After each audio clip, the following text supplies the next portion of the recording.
So in 2024, a randomized trial, you found that the 12-week program had a small effect on the abdominal separation.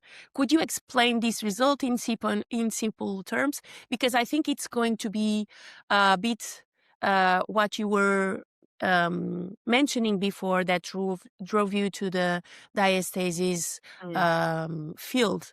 We didn't know what should we recommend, and it was the exact same experience for me. We didn't know how to answer these women, do it or not do it, which exercise. Maybe you can explain a bit more on that.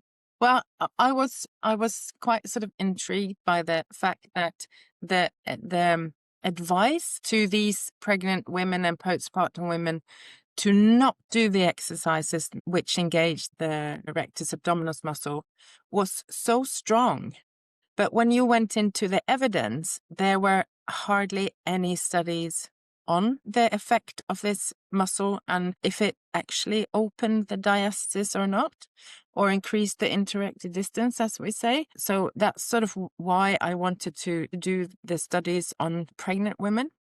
And with the RCT, we had like one group doing this 12-week exercise program, and then we had a group that did not do the exercises.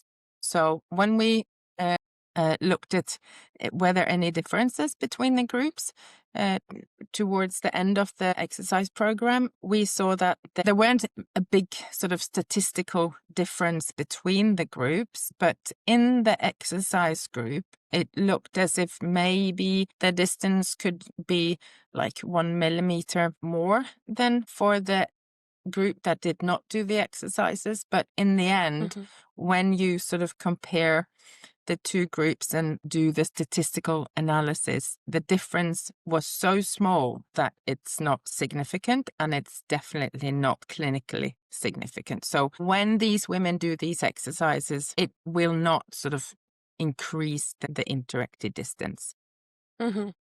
Hence, we can then say that there is no difference between the groups, and we think that it's safe to do these exercises. Yes. So going a bit backwards so that everyone can understand what's this RCT's design. So it's the kind of design you need to say if something is working or not working, if it's having any effect on a group. So we actually randomize the sample, the subjects, and we are blind to which one belongs to where. And then we measure after a program comparing to comparing to the group that didn't do the tested program. So it's the best way, and it's the only way to say in evidence-based philosophy and way of practice that something has or has not an effect on that. Going backwards, the thing of advising women to do exercise or not to do exercise during pregnancy is something that we actually, as you said, we didn't know anything. And it's funny because in the US, Jenny Bagwell used to tell me there is so much research on the knee, on cruciate ligaments injuries and recovery, but the proportion of pregnant women and injuries in the knee is so different. And the amount of studies is so different too. So concerning exercise, we didn't know what to say. And when we started to see that the effect that we expected on diastasis was not actually happening, so then it was really, really nice that you could do such a powerful design on the study to show what's happening. Because I don't know if you have the exact same experience, but when we put some concerns on what people are doing related to exercise in such a particular moment of life like pregnancy, what we also can be doing at the same time is putting some fear on doing exercise, so which is very bad too. So in your study, it was really... I think it's lots of these pregnant women are really afraid of moving. During my PhD, I started my PhD in 2020, and at that stage, 30% of all Norwegian pregnant women were either overweight or obese. And when I did when I finished my PhD 4 years later, this had actually increased to 40% of all Norwegian pregnant women were obese or overweight. And we also know that less than 15% of all Norwegian pregnant women do not do exercise as the national guidelines suggest that you do. So we really need to get these pregnant women moving. But when we have been putting so much fear on them to move, because they think that if they activate the rectus abdominis, then this diastasis will increase or actually appear. So lots of these women are really, really scared of moving and doing exercise. So I think this fear attitude that we keep telling these women that you shouldn't do this and you shouldn't do this, instead of saying, come on, you can do this.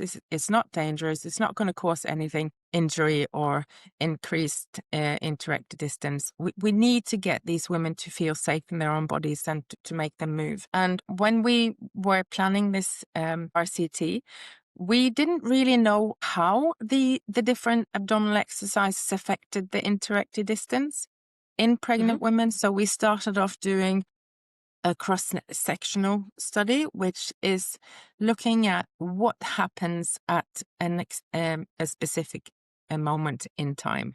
So what happens to the distance between the abdominal muscles when they do a sit-up? What happens when they do a pelvic floor contraction? And we measured that using ultrasound, very much inspired by your studies. And nobody had done this on pregnant women before. So we basically, we had some ideas that what was happening, but we didn't know what was happening.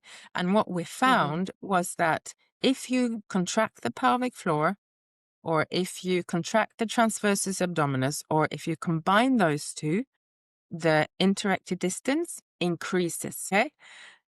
So the diastasis is bigger. It's worse. Yes, it's worse. And when they do the sit-ups, the curl-ups, or the diagonal curl-ups, the distance actually decreases, which is exactly opposite than what international and national guidelines say that these women should do. Okay? Yes. But the most Yes. interesting thing of this cross-sectional study is that when you combine these exercises, when you do the pelvic floor contraction, you do the transversus abdominis contraction, and you do the contraction of the rectus abdominis, nothing really happens to the inter-rectal distance. And that is what usually happens when a pregnant woman is moving in the real world. And when this pregnant woman is doing exercise, she will include all abdominal muscles in the movement. And we saw that that does not change the inter-rectal distance at all. So that's when we can say that it seems that if you do the rectus abdominis exercises or contractions, it will not increase the distance. But this was just like what happens at a specific time. What happens if you do these exercises again and again, like 4 times every week for 12 weeks? What happens then? Is it the same?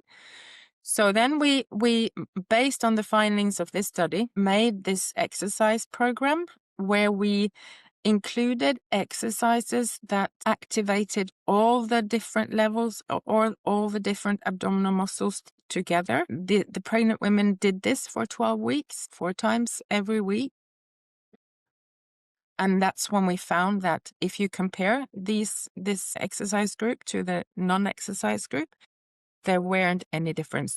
So the results that we found in the cross-sectional study was also the same results as we found in the randomized controlled trial in the end. And then we did the third study, which was like a longitudinal cohort study where we take a group of pregnant women in the beginning of their pregnancy, and we did measure their inter-rectal distance, and we asked if they had any comorbidity, or if we asked about height, and if they had stretch marks, and if they had vaginal deliveries or C-sections from before, etc., etc. We asked them lots of things in order to be able to answer the question, are there any sort of factors that early in pregnancy that can sort of predict or say anything about how big the distance is after or towards end of pregnancy? And the results there also supported the results from the 2 other studies that abdominal exercise before pregnancy and during pregnancy did not increase the inter-recti distance at the end. So Yes. we have now applied like 3 different types of methods to investigate the effect of exercises on the inter-recti distance in pregnant women, and they all sort of say that there is no, these exercises will not increase the inter-recti distance. So I think we can say Yes. that it's safe to do these exercises. Yes.